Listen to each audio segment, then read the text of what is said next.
Assalamualaikum warahmatullahi wabarakatuh. Alhamdulillah kita berjumpa kembali ya dalam kegiatan pembelajaran daring, kegiatan jarak jauh.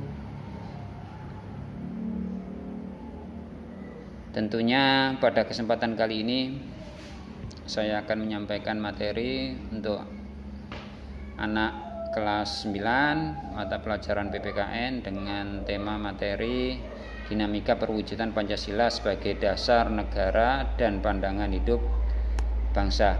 Namun sebelum kegiatan pembelajaran ini ya kita mulai ya, saya ingin menyapa kalian terlebih dahulu. Bagaimana kabarnya anak-anak hari ini? Alhamdulillah ya. Tentu harapan kita semuanya dalam keadaan sehat ya, dalam kondisi yang baik ya, semangat dan tetap dalam lindungan Allah Subhanahu wa taala.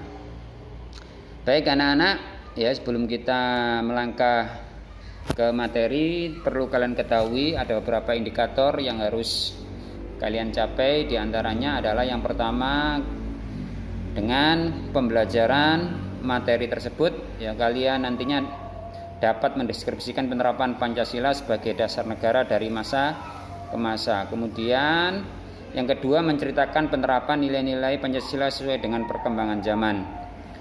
Yang ketiga, menampilkan nilai-nilai Pancasila sebagai dasar negara dalam berbagai aspek kehidupan.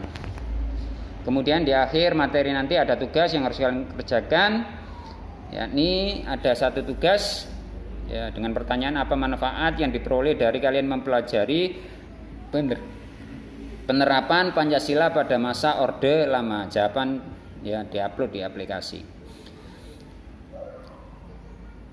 Baik anak-anak, untuk menyingkat waktu ya, kalian amati atau perhatikan video berikut ini.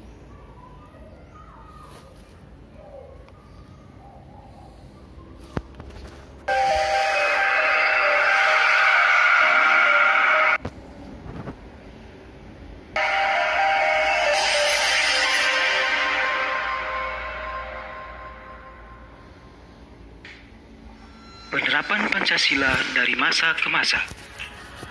Kedudukan Pancasila sebagai dasar negara dan pandangan hidup bangsa telah disepakati oleh seluruh bangsa Indonesia. Akan tetapi, dalam perwujudannya banyak sekali mengalami pasang surut. Bahkan sejarah bangsa kita telah mencatat bahwa pernah ada upaya untuk mengganti Pancasila sebagai dasar negara dan pandangan hidup bangsa dengan ideologi lainnya. Upaya ini dapat digagalkan oleh bangsa Indonesia sendiri. Meskipun demikian, tidak berarti ancaman terhadap Pancasila sebagai dasar negara sudah berakhir. Tantangan masa kini dan masa depan yang terjadi dalam perkembangan masyarakat Indonesia dan dunia internasional dapat menjadi ancaman bagi nilai-nilai Pancasila sebagai dasar negara dan pandangan hidup bangsa. Periode awal kemerdekaan 1945-1959. Pada periode ini, penerapan Pancasila sebagai dasar negara dan pandangan hidup menghadapi berbagai masalah. Ada upaya-upaya untuk mengganti Pancasila sebagai dasar negara dan penyimpangan terhadap nilai-nilai Pancasila. Upaya-upaya tersebut diantaranya pemberontakan Partai Komunis Indonesia PKI di Madiun pada tanggal 18 September 1948. Pemberontakan ini dipimpin oleh Musso. Tujuan utamanya adalah mendirikan negara Soviet Indonesia yang berideologi komunis. Dengan kata lain, pemberontakan tersebut akan mengganti Pancasila sebagai paham komunis.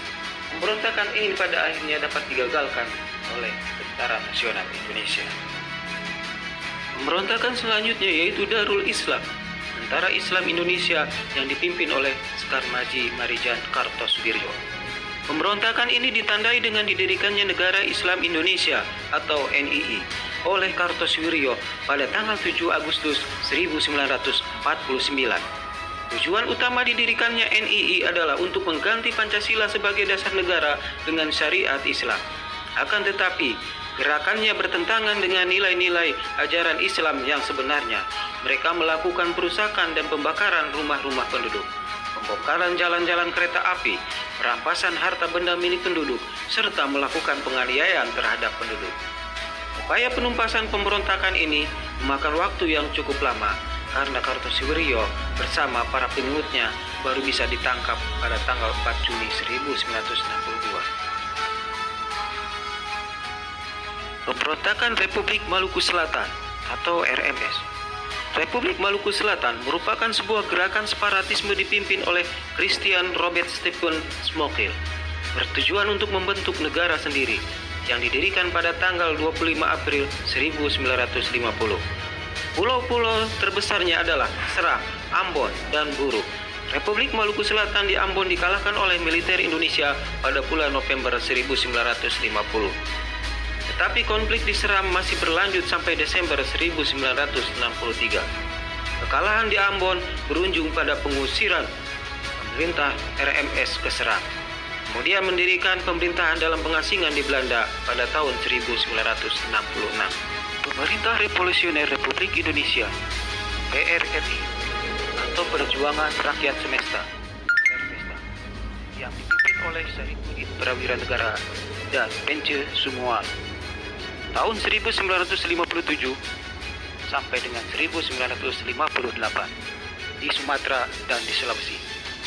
Gerakan ini merupakan bentuk koreksi untuk pemerintah pusat pada waktu itu yang dipimpin oleh Presiden Soekarno. Soekarno pada saat itu sudah tidak bisa lagi diberikan nasihat dalam menjalankan pemerintahan sehingga terjadi ketimpangan sosial. Pemerintah pusat dianggap telah melanggar undang-undang, pemerintahan yang sentralistis sehingga pembangunan di daerah menjadi terabaikan dan menimbulkan ketidakadilan dalam pembangunan. Oleh karena itu, timbullah inisiatif dalam upaya memperbaiki pemerintahan di Indonesia. Pemberontakan Angkatan Perang Ratu Adil atau APRA. Angkatan Perang Ratu Adil merupakan milisi yang didirikan oleh Kapten KNIL Raymond Westerling pada tanggal 15 Januari 1949. Westerling memandang dirinya sebagai sang Ratu Adil yang diramalkan akan membebaskan rakyat Indonesia dari tirani.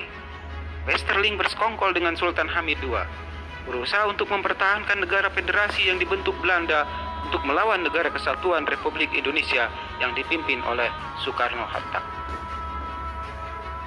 APRA telah melakukan serangan kudeta terhadap pemerintah Republik Indonesia pada tanggal 23 Januari 1950 dan berhasil menduduki wilayah Bandung serta berhasil menewaskan beberapa tokoh bangsa, di antaranya Menteri Pertahanan Sultan Hamengkubuwono IX dan Sekretaris Jenderal Ali Budiarjo. Namun kudeta yang dilakukan Westerling mengalami kegagalan, sehingga dia terpaksa melarikan diri ke Singapura. Hal tersebut mempercepat pembubaran Republik Indonesia Serikat dan kembali ke bentuk Negara Kesatuan Republik Indonesia pada tanggal 17 Agustus 1950. Perubahan bentuk negara dari Republik Indonesia Serikat menjadi Negara Kesatuan Republik Indonesia. Sedangkan konstitusi yang berlaku adalah Undang-Undang Dasar Sementara 1950. Dalam perjalanannya, berhasil melaksanakan pemilu pertama di Indonesia pada tahun 1955, yang selama itu dianggap paling demokratis. Tetapi anggota konstituante hasil pemilu tidak dapat menyusun Undang-Undang Dasar seperti yang diharapkan. Hal ini menimbulkan krisis politik, ekonomi, dan keamanan yang menyebabkan pemerintah mengeluarkan Dekret Presiden 1959. Dekret tersebut dikenal dengan Dekret 5 Juli 1959 yang berisi membubarkan Badan Konstituante, Undang-Undang Dasar tahun 1945 berlaku kembali, dan Undang-Undang Dasar Sementara tahun 1950 tidak berlaku. Serta segera akan dibentuk MPRS dan DPAS. Pada periode ini, dasar negara tetap Pancasila. Akan tetapi dalam penerapannya lebih diarahkan seperti ideologi liberal yang ternyata tidak menjamin stabilitas pemerintahan. Masa Orde Lama 1959 sampai dengan 1966. Pada periode ini dikenal sebagai periode demokrasi terpimpin. Demokrasi terpimpin merupakan sebuah sistem demokrasi yang seluruh keputusan dan pemikiran dalam pemerintahan negara berpusat pada pemimpin negara. Pemimpin negara saat itu adalah Presiden Soekarno.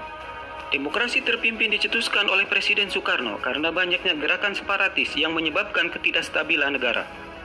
tersendatnya pembangunan ekonomi karena sering terjadinya pergantian kabinet, sehingga program pembangunan yang dirancang oleh kabinet tidak berjalan secara utuh, serta badan konstituante yang gagal menjalankan tugasnya untuk menyusun Undang-Undang Dasar.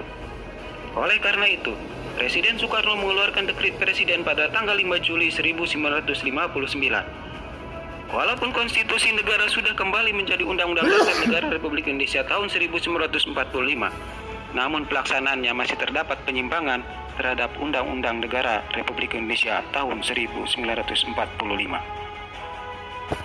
Beberapa penyimpangan terhadap Pancasila dan Undang-Undang Negara Republik Indonesia tahun 1945, di antaranya Presiden Soekarno ditetapkan sebagai Presiden seumur hidup berdasarkan TAP MPRS nomor 20 1963 yang menyebabkan kekuasaan Presiden semakin besar dan tidak terbatas. Kemudian Presiden mengeluarkan penetapan Presiden nomor 3 1960 tanggal 5 Maret 1960 yang membubarkan DPR hasil pemilu 1955. Kemudian Presiden membentuk MPRS yang anggota-anggotanya terdiri atas anggota DPR GR, utusan daerah, dan utusan golongan yang semuanya diangkat serta diberhentikan oleh Presiden. Pada periode ini terjadi pemberontakan PKI tanggal 30 September 1965 yang dipimpin oleh Dipa Nusantara Aidit. Tujuan pemberontakan ini adalah menjadikan negara Indonesia sebagai negara komunis yang berkiblat ke negara Uni Soviet, serta mengganti Pancasila dengan paham komunis. Pemberontakan ini dapat digagalkan. Semua pelakunya berhasil ditangkap dan dijatuhi hukuman. Masa Orde Baru. Era demokrasi terpimpin di bawah pimpinan Presiden Soekarno mendapat tamparan yang keras ketika terjadinya peristiwa tanggal 30 September 1965 yang disinyalir didalangi oleh Partai Komunis Indonesia atau PKI. Pemberontakan PKI tersebut membawa akibat yang teramat fatal bagi partai itu sendiri, yaitu dibubarkannya PKI dengan seluruh organisasi di bawah naungannya dan dinyatakan sebagai organisasi terlarang di Indonesia. Begitu juga dengan Presiden Soekarno yang berkedudukan sebagai pimpinan besar revolusi dan Panglima Angkatan Perang Indonesia. Secara pasti, sedikit demi sedikit kekuasaannya berkurang, bahkan lengser dari jabatannya sebagai presiden. Hal tersebut terjadi dikeluarkannya pengumuman penyerahan kekuasaan pemerintah kepada Jenderal Soeharto sebagai pengemban ketetapan MPRS nomor 9/MPRS/1966 pada tanggal 20 Februari 1967. Perpindahan kekuasaan ini dikukuhkan oleh MPRS dalam sidang istimewanya tanggal 7 Maret 1967 yang dituangkan dalam TAP MPR nomor 33/MPRS/1967, yakni mencabut kekuasaan pemerintah dari Presiden Soekarno dan mengangkat Soeharto sebagai pejabat presiden hingga dilaksanakannya pemilu.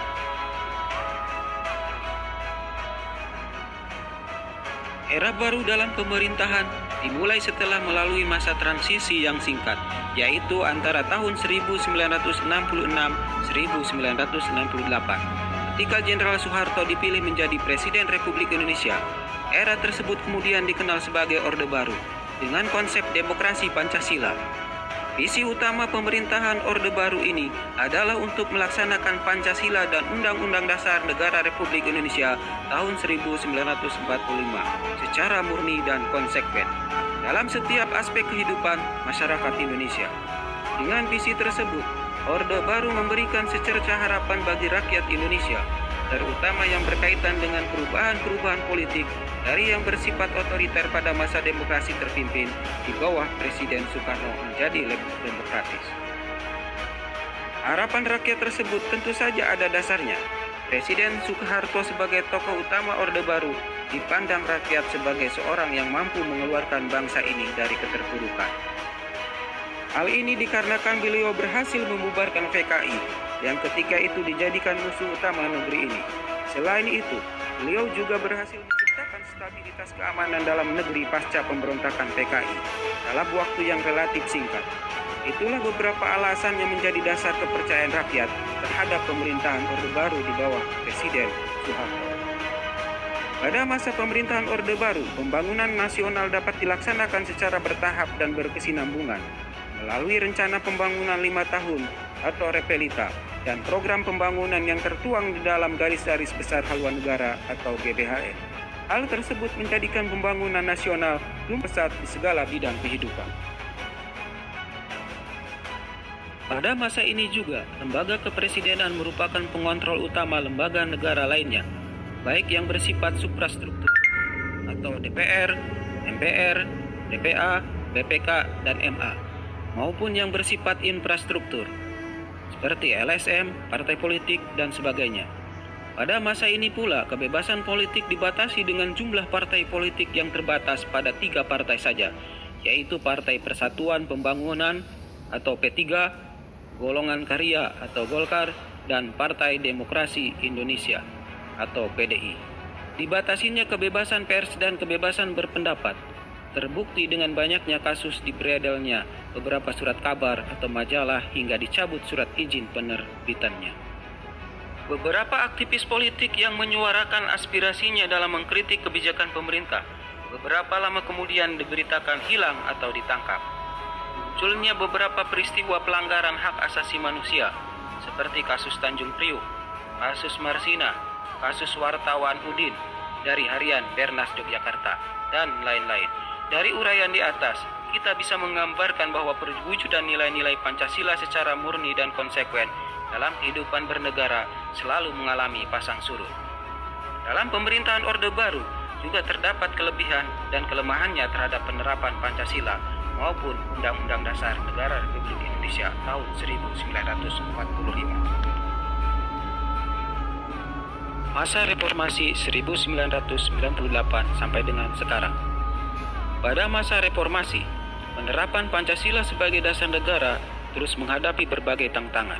Penerapan Pancasila tidak lagi dihadapkan pada ancaman pemberontakan yang ingin mengganti Pancasila dengan ideologi lain. Akan tetapi, lebih dihadapkan pada kondisi kehidupan masyarakat yang diwarnai oleh kehidupan yang serba bebas. Kebebasan yang mewarnai kehidupan masyarakat Indonesia saat ini meliputi berbagai macam bentuk, mulai dari kebebasan berbicara, berorganisasi, berekspresi, dan sebagainya. Kebebasan tersebut di satu sisi dapat memacu kreativitas masyarakat, tapi di sisi lain juga bisa mendatangkan dampak negatif yang merugikan bangsa Indonesia sendiri. Terdapat beberapa hal negatif yang timbul sebagai akibat penerapan konsep kebebasan yang tanpa batas, seperti munculnya pergaulan bebas, pola komunikasi yang tidak beretika, peredaran narkoba dan minuman keras, aksi anarkisme serta vandalisme, sehingga memicu terjadinya perpecahan dan penurunan moral. Tantangan lain dalam penerapan Pancasila di era reformasi adalah menurunnya rasa persatuan dan kesatuan di antara sesama warga bangsa saat ini. Hal ini ditandai dengan adanya konflik di beberapa daerah, tawuran antar pelajar, serta tindak kekerasan yang dijadikan sebagai alat untuk menyelesaikan masalah. Peristiwa-peristiwa tersebut dapat menimbulkan konflik antar warga dalam kehidupan masyarakat. Seolah-olah wawasan kebangsaan yang dilandasi oleh nilai-nilai Pancasila yang lebih mengutamakan kerukunan telah berkurang dari kehidupan masyarakat Indonesia. Selain tantangan-tantangan tersebut, saat ini bangsa Indonesia sedang menghadapi pada perkembangan dunia yang sangat cepat dan mendasar. Seiring dengan berpajunya pembangunan bangsa-bangsa, dunia saat ini sedang terus dalam gerak mencari tata hubungan baru, baik bidang politik, ekonomi, maupun pertahanan dan keamanan. Walaupun bangsa-bangsa di dunia makin menyadari bahwa